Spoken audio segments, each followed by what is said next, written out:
Haleluya, haleluya. Yesu Kristo ashimwe. Ndabasuje mu izina rya Yesu Kristo. Abo tubana mu mwanya wo gusenga buri gihe, muri niba tureya buri gitondo, aho uherereye hose, Imana iguha umugisha, Imana ikurebe neza. Ndagushuje mwene data, nshuti yanjye tubana mu bihe byiza byo gusenga. Abakristo b'itorero Elayono Mountain Church mu Rwanda, Imana ibanezeze. Aka kamwanya tubyukiye imbere y'Imana, tuyishimira ibyo yakoze, aho igejeje ikora. Imana ishimwe, Imana ihabwa icyubahiro. Nshuti yanjye, ni ukuri Imana ikugirire neza, ikunezeze. Ndifuza ko muri iki gitondo twagaruka muri teme yacu ivuga ngo nta cyabuza Imana kugutabara. Nubwo wahuye n'ibicantege byinshi, nubwo wahuye n'ibidandabiranya, nubwo wahuye n'ibikuriza, nubwo wahuye n'ibikubabaza, ariko nta cyabuza Imana kugutabara.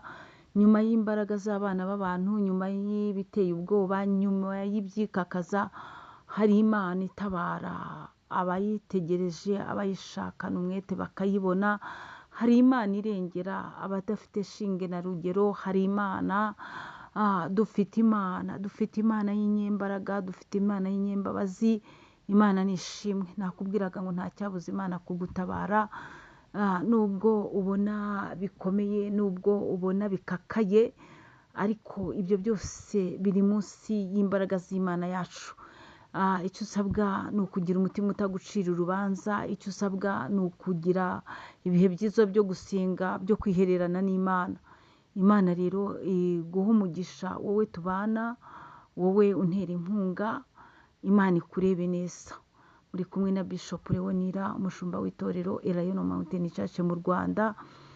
Uyu munsi ni kuwa gatanu. Nakurarikaga unyemerere uze mu bihe byiza byo gusenga ku mugoroba wo gutabaza Imana. Aho uri hose muri gahunda upanga, ujye upangamo n'iyo gahunda. Dutangira saa 11 tugasoza saa 3 z'ijoro. Tuba dufite ibihe byiza byiza byiza cyane. Ndakuraritse nawe urarike mwene so. Muze tubane muri uwo mwanya, tugirane ibihe byiza. Imana iguha umugisha, kandi nzi neza ko nuhagera urafashwa. Nuhagera urafashwa. Nakurarikaga rero, ariko reka dusubire muri teme yacu. Igira iti nta cyabuza Imana kugutabara. Ntacyo nubwo bimaze igihe, ariko nta cyabuza Imana kugutabara. Reka dusome ijambo ry'Imana riri mu gitabo cya Yesaya, ibice 45. Turasoma mu izina rya Yesu Kristo, duhereye ku murongo wa mbere. Titire y'ijambo handitse ngo ibya Kuro n'iby'Abisiraheli uko bizagaruka. Imana ishimwe. Nta cyabuza Imana kugutabara. Hari ibyawe bigomba kugaruka. Ibyo watakaje byabaye byinshi. Hari ibigomba kugaruka. Imana igikora recuperation, ikarekipera umugisha wawe wagiye unyanyagirika, unyanyagizwa n'abadayimoni, unyanyagizwa n'abanzi bawe. Imana rero ijya ibigarura kubwo kugirwa neza n'Imana.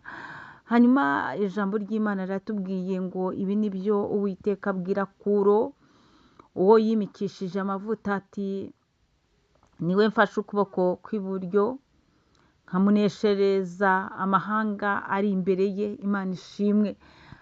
Uyu ni Kuro ijambo ry'Imana rivuga, ariko nagiraga ngo wumve ko ari wowe uyu munsi muri iki gitondo. Ijambo ritangiye rivuga ngo ni wowe Imana ifashe ukuboko kw'iburyo kandi ikakuneshereza amahanga ari imbere yawe. Imana aka kamwanya igufate mu kuboko kw'iburyo, igufate. Iyo igufashe ni uko hariho ibiba biri kukunyuzunguza, hariho ibiri kukubuza amahoro, hariho ibituma ugenda udandabirana, ariko ijambo riravuze ngo igufashe ukuboko kwawe kw'iburyo. Imana ishimwe, kandi kuneshereje irakuneshereje amahanga kuri imbere, bivuga ngo ikuneshereje ibigeragezo biri imbere yawe, ikuneshereje ibiteye ubwoba biri imbere yawe, kuko nta cyabuza Imana kugutabara. Niyo mpamvu igufasha ukuboko kw'iburyo kandi ikakuneshereza. Imana ishimwe. Ijambo rikomeje rivuga ngo kandi nzakenyuruza abami kugira ngo mukingurire inzugi. Imana ishimwe. Kandi n'amarembo ntazugarirwa. Nzakujya imbere ahataringaniye mparinganize, nzamenagura inzugi z'imiringa n'ibihindizo by'ibyuma, nzabicamo kabiri. Izina ry'Imana yacu rihabwa icyubahiro. Aya ni amagambo meza, ni isezerano ryawe ryo muri iki gitondo, ni isezerano ry'inkomezi, ni isezerano Uwiteka ajya ahagararamo akagirira neza abo yigaragarije, abamuzi, abamwemeye.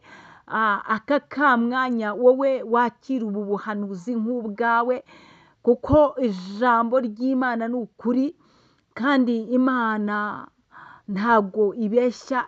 Ibyo ivuga ibisohoreza kuri wowe nanjye abizeye Yesu Kristo nk'umwami n'umukiza we. Ijambo rero rirakubwiye ngo kandi nzakenyuruza abami. Imana ijya ibikora mu buryo bumwe ndetse n'ubundi. Hari ababa bari aho ngaho bafite ibintu se, bafite uburyo Imana yabagiriye neza, ariko babyicaramo bayikorera nabi, batangira kuyihakana, batangira kuvuga ko Imana itariho. Hari uburyo Imana ijya ikenyuruza abantu, ijya ibakenyuruza rwose. Namwe muri abagabo bo kubibona, bo kubihamya, mwarabibonye. Hari uburyo ki umuntu yitwara nabi mu mugisha akawitwaramo nabi, akabona amafaranga akaba ari ayo gusesagurira mu biyobyabwenge no mu bikorwa by'urukozasoni. Mu gihe gito cyane ayo mafaranga akaburirwa irengero. Rero burya Imana yemera kumukenyuruza, kuko ntabwo ubutunzi aba yabubura, ariko Imana ijya ibikupa, ikabikupa, ikabihagarika. Rero Imana iyo yabikupye ifite ubundi buryo yoriyanta umugisha ukajya ku bandi bantu bari kuvuga ngo Mana ngirira neza, Mana ntabara, Mana nyigaragariza. Rero ijambo riravuga ngo kandi nzakenyuruza abami kugira ngo mukingurire inzugi. Uwo ni Kuro Imana iri kuvugaho. Ariko Kuro w'uyu munsi ni wowe. Ni wowe utegereje Imana igihe kirekire, ni wowe utegereje ko Imana ikuzurira ibyawe byapfuye. Ni wowe Kuro, ni wowe Imana iri kuvugana nawe.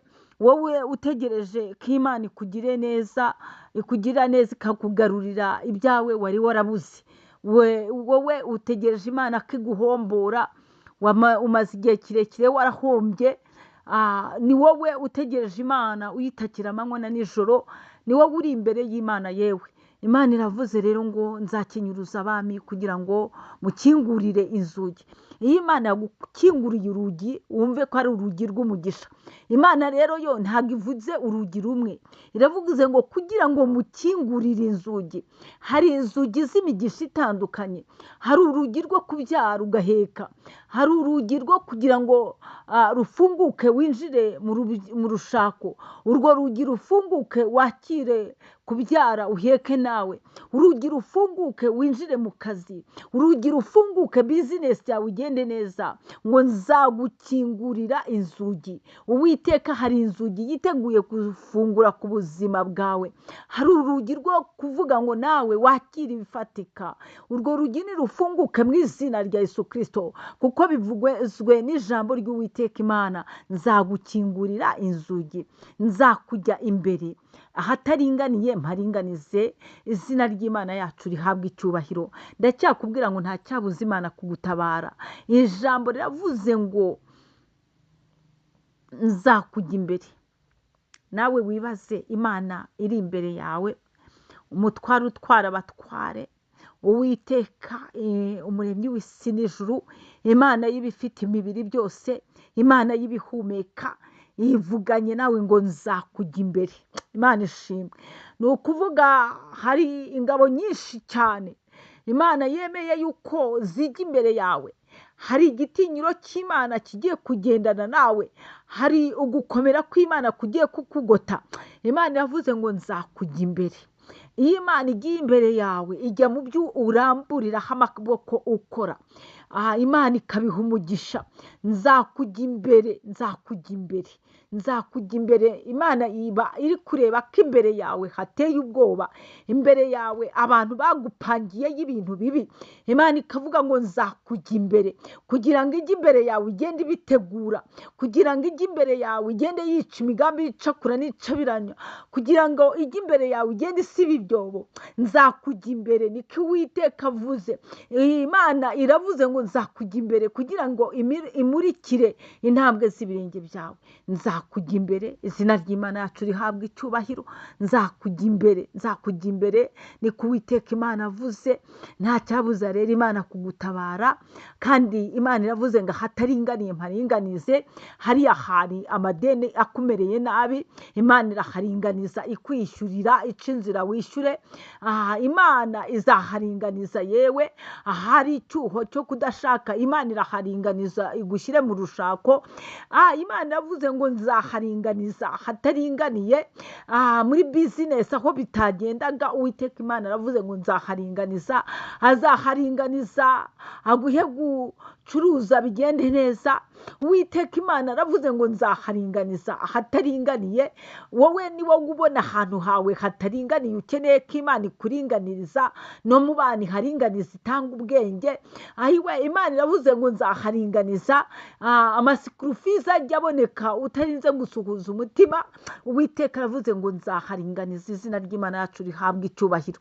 Ni hahandi hataringaniye, kandi Imana yavuze ngo hari ibyo izamenagura, ibimeze nk'inzugi, imeze nk'inzugi. Imana iravuze ngo z'imiringa izazimenagura, kandi n'ibihinduzo by'ibyuma nzabicamo kabiri. Ibyo ni bya bintu byakuburokaga. Ayo ni amaborokaje atandukanye yari ari ku buzima bwawe. Imana ivuze yuko izabicamo kabiri kandi ikamenagura. Imana ishimwe kuko yakugiye imbere. Ni ijambo ry'Imana. Imana rero iguha umugisha. Mbifurije wikendi nziza, mbifurije kunezezwa n'Imana. Shalom, shalom.